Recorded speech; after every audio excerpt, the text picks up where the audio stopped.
Sebab itu kita ni, bila Imam Ghazali sebut, seseorang itu akan mati berdasarkan apa yang dia cintai. Apa yang paling banyak kita buat, umur 40, 50, 60, apa paling banyak sekarang? Dan kita bimbang hari ni ramai orang tua kalah juga dengan telefon. Bukan orang muda je. Orang-orang tua warga emas pun dah lah nak tulis WhatsApp tu makan masa sebab nak ngeja kan. Asal cari huruf tu A, S, A. Lepas tu nak pilih emoji pula yang smile tu kan. Confused, ada 5 emoji. Senyum sikit, senyum banyak, senyum gigi, senyum mata sepet. Yang tu pun nak milih pun makan masa. Orang muda tulis mesej tu berapa saat je, dia seminit 2 minit.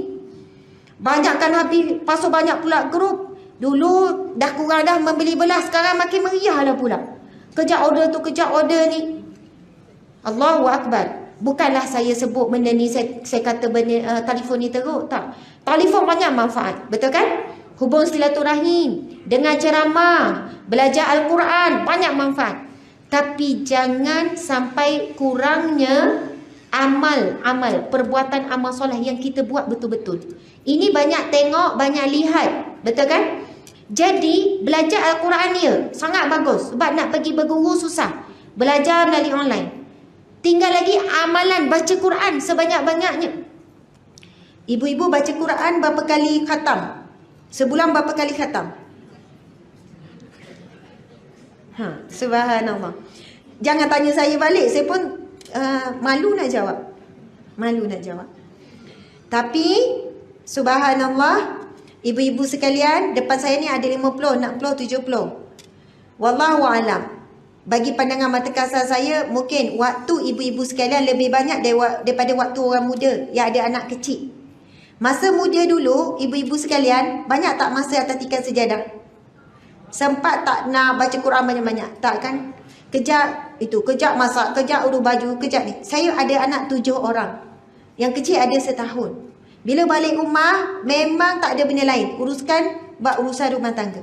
Tak nak buka Al-Quran, dah melepek dah. Rasa penat, rasa ngantuk kan dan sebagainya. Tapi tak boleh jadi alasan untuk kurang waktu dengan Al-Quran. Tak boleh. Takut mati sebelum tua, rugi sangat. Guru saya dalam minggu lepas dia bagi satu mesej. Dia bagi satu mesej dengan satu hadis Nabi SAW. Dia kata, dia sampaikan hadis ni, memang ramai di kalangan kita yang tahu. Nabi kata, khairukum, yang paling baik di kalangan kamu, man ta'allamal Quran wa 'allamahu, yang belajar Al-Quran dan yang mengajarkan. Dan dia sebut orang soleh bila umur dah sampai usia emas, terutamanya 40 ke atas, menghabiskan sebanyaknya masa paling banyak Al-Quran. Boleh habiskan masa dengan telefon, boleh. Dengan anak cucu, boleh. Tetapi pastikan seimbang dengan masa kita dengan Al-Quran. Mesti kena seimbang. Kalau tak, kita jadi orang yang sangat menyesal. Umur Allah beri panjang, Allah beri kesempatan, ada waktu, tetapi masa kita dengan Al-Quran tidak bertambah. Na'udzubillah min zalik. Pada 2 minggu lepas, kami pergi ziarah ke Madrasah Al-Barakah Ustaz Kazim Ilyas. Datuk Ustaz Kazim Ilyas, tahu kan? Madrasah Al-Barakah. Saya ada buat live dengan Datuk Kazim. Kemudian bila time kita nak keluar, saya kata, Datuk boleh tak saya nak pergi round pondok. Dan saya tengok cantik bersih pondok. Lepas tu bila keluar kat kawasan pondok, kita tak rancang nak jumpa sesiapa. Bukan atur awal-awal tak. Sebab tak rancang pun nak buat live tu. Nak buat ceramah live tu. Perbualan live. Dalam sampai dekat satu tempat, saya jumpa ada seorang makcik ni. Saya pun tanya, berapa umur? Nama siapa? Nama makcik, Cik Putih. Umur berapa? 80 lebih. Masya Allah. Kuat mengaji. Kemudian tak lama saya jumpa pula seorang hajah makcik. Nama dia Hajah Aziziah. Umur dia 76 tak silap. Kemudian saya kan kalau cerita pasal Hajah Aziziah naik bulu roma. Ini bukan cerita makcik zaman dulu kala. Makcik zaman sekarang. Umur lebih kurang ibu-ibu sekalian. Lepas tu saya tanya, Hajah Aziziah, bagilah apa-apa nasihat pada kami orang muda. Masa tu live ada 2,000 lebih. Depan tak ada orang lah sebab tengah jalan kan. Lepas tu dia kata tak ada ilmu, nak nasihat apa. Saya kata, makcik, Hajah, nasihatlah tentang, saya duduk fikir pasal apa. Pasal Al-Quran Hajah, boleh pasal Al-Quran? Lepas tu dia pun senyap. Dia bongkok sikit, dia bongkok. Lepas tu dia senyap, dia pun kata, kepada semua yang hadir. Saya kata macam mana? Hajah tahu hadir. Maksudnya, padahal dia tak tahu ni.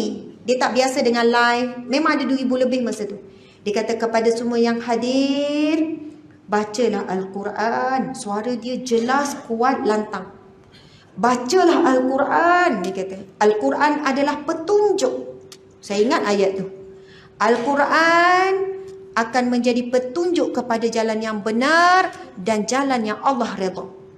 Apabila kamu membaca Al-Quran, dia akan jadi teman di dunia, di alam kubur, di mahsyar. Dia sebut. Lepas tu dia sebut, bacalah Al-Quran 5 kali sehari, setiap kali waktu solat. Saya kan 5 kali aja. 5 kali ya. 5 kali sehari. Tapi kalau tak mampu, sebab dia nampak macam saya tu berat je kan. Kalau tak mampu, tak sempat, 1 hari 1 muka surat, dia kata. Jangan tak baca langsung. Oh, legalah sikit dengar tu. Takkanlah sampai teruk macam tu, kita saya 1 muka surat saja. Lepas tu dia tambah pula. Tapi kalau boleh, bacalah Al-Quran 1 hari 10 juzuk, dia kata. Tadi bermula tinggi sikit, lepas tu turun. Tiba-tiba naik mendadak. Bacalah Al-Quran sehari 10 juzuk. Saya ni tanya, berapa Haji Aziah? 10 juzuk? Ya, 10 juzuk. Takut dia tersilap cakap kan. 10 juzuk. Setiap kali solat, baca 2 juzuk. 3 hari khatam Al-Quran, dia kata. Lepas tu saya tanya dia, kita tak puas hati kan. Hajah boleh ke 3 hari khatam? InsyaAllah boleh. Dia bukan cakap Alhamdulillah boleh. Tawaduk sangat. Saya tanya 2 kali soalan tu. InsyaAllah dia jawab. Lepas pada habis tu memang saya tanya kawan-kawan kat situ, ya, dia khatam Al-Quran 3 hari sekali. Dalam live tu dia sebut, dia kata, kalau tak sempat lepas maghrib 2 juzuk, sebab lepas maghrib waktu suntuk, tak sempat, tambahkanlah waktu selepas isyak. Saya kata, subhanallah Hajah. Mungkin kita boleh buat alasan, yelah duduk kat pondok nak buat kerja apa lagi kau tak ngaji Quran. Carilah 1000 alasan untuk membenarkan apa yang kita buat sekarang. Tetapi beruntungnya dia, sebab ramai orang umur 60, 70 walaupun dah tak ada kerja sangat dah, tapi tak boleh nak baca sebulan sekali khatam. Tapi dia mampu 3 kali, 3 hari sekali. Maksudnya 2 juzuk lepas subuh, 2 juzuk lepas zuhur, lepas juzuk lepas asar. Allahu Akbar. Dan nak capai tahap ini bukan bila umur tua baru ni, tak. Maksudnya mungkin dia daripada muda orang yang mencintai Al-Quran. Sampai umur dia, mata dia kan umur 70 lebih. Kata, Hajah, mata jelas Alhamdulillah boleh tengok Al-Quran walaupun tak pakai spek. Tapi bimbang takut silap, Ustazah, pakailah bimbang tersilap. Subhanallah, Allah Akbar. Dan ada lagi nasihat dia. Kau nak cari dekat page saya, tengok bawah-bawah saya dengan Datuk Kazim. Nanti akan nampak Makcik Aziziah tu. Dan pada minggu lepas, siapa yang dengar ceramah saya dekat Ikin, ini cerita pasal kematian lagi ni. Ada seorang kiai yang nama Kiai Idris, tak silap saya. Maksudnya orang alim daripada Indonesia, umur 80 lebih. Isteri dia pun umur 80 lebih. Meninggal dalam minggu lepas. Isteri dia meninggal pukul 8 malam. Dan suami ni, Kiai Idris ni, memimpin isteri dia boleh ucap kalimah syahadah sampai hembusan akhir. 8 isteri meninggal, 9 lebih Kiai Idris pula meninggal. Selang 1 jam je suami isteri meninggal dunia. Dan dalam keadaan kematian yang indah. Dan anak murid, maksudnya orang yang selalu berdamping dengan Kiai Idris ni kata, Kiai ni, maksudnya guru ni, baca Al-Quran 10 juzuk sehari, 3 kali khatam Al-Quran. Saya bila baca berita tu, cerita tu keluar dalam surat khabar, saya kata, ya Allah, sama dengan Hajah Aziziah. Masya Allah. Kita ni di kalangan yang mana? Nak husnul khatimah, tapi peringkat yang berangan-angan. Peringkat apa? Impian, cita-cita. Bukan bersungguh-sungguh untuk dapat husnul khatimah. Bukan di kalangan yang sanggup korbankan masa, tenaga untuk habiskan masa dengan Al-Quran. InsyaAllah orang yang mencintai Al-Quran, dia akan mati dengan Al-Quran, mati dengan kalimah La ilaha illallah.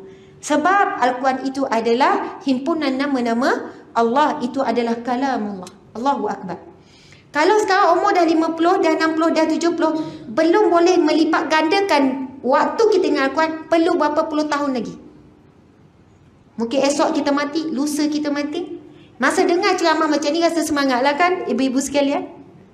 Tapi kena cari kawan-kawan yang sama-sama kuat semangat. Sebab itu ada orang dia buat grup tu, grup Al-Quran tu. Kalau kita rasa dah boring pun dalam grup tu, jangan keluar. Sebab dia mesti ada seorang kepala yang selalu duk tanya, dah baca belum? Dah khatam belum? Lama-lama kita rasa rimah, kita nak keluar, nak live group. Senyap-senyap pukul 2 pagi. Padahal esok orang tahu dia live group. Masuk grup-grup macam ni sangat bagus. Lagi kalau ada yang garang sikit, yang tegas sikit. Dia pula mesej personal. Kenapa tak tanda tu, tak baca tu. Kita masuk grup macam ni bukan nak riak, takabur, nak bagi tahu kita baca. Kadang inilah satu support group untuk menguatkan kita, ingatkan kita. Kemudian mungkin dia share dalam tu bab Al-Quran saja. Dia share mesti jangan campur bab-bab lain. Grup Al-Quran, campur bab Al-Quran saja. Kalau nak share tentang ceramah pun bab Al-Quran, bab tajwid, barulah fokus. Ni tiba-tiba jual kuih talam pula dalam tu. Bila orang tegur kecil hati sentap. Jadi sebab kita salah tingkap, salah pintu. Bila masuk grup Al-Quran, saya pun ada grup macam tu. Ada grup zikir, kawan-kawan tegur. Asma, kenapa tak lengkap ni, tak tanda semalam tak zikir? Memang kadang rasa nak jawab tu, nak jawab. Awak tak sibuk, saya ada banyak ceramah. Rasa nak jawab, tapi tak boleh. Kadang rasa kecil hati bila kawan-kawan tegur macam tu. Tetapi jangan tinggal grup ni, walaupun ada kita kecil hati. Mudah-mudahan kawan ini di mahsyar kelak. Dalam satu hadis Nabi SAW, Nabi bersabda, sesungguhnya apabila ahli syurga telah masuk ke dalam syurga, lalu dia berkata kepada Allah, ya Allah, mereka itu kawan-kawanku. Iaitu mereka tujukan kepada ahli neraka. Mereka pernah solat bersamaku, puasa bersamaku, haji bersamaku. Kemudian Allah berfirman kepadanya, sekarang tariklah kawanmu itu masuk ke syurga bersamamu. Sebab itu disebutkan kawan ni, sahabat ni boleh tarik sahabat masuk syurga. Tapi atas dasar apa? Atas dasar ibadah. Tiga-tiga tu ibadah. Solat, puasa, haji. Bukan 3 ibadah tu saja. Apa-apa persahabatan yang dimana di atas ibadah. Kita tolong menolong dalam bab Al-Quran, tolong menolong dalam zikir, tolong menolong dalam sedekah. Ini insya-Allah kawan-kawan yang akan sama tarik-menarik akan jadi saksi. Ya Allah, dia tu grup sama tu. Masya-Allah. Makasih Ustaz. Mereka itu grup sama ya Rasulullah. Ya Allah, semua grup WhatsApp tu bukan saja-saja tu. Dicatat tak oleh Allah? Dicatat. Semua ahli grup tu dicatat ke tidak? Dicatat.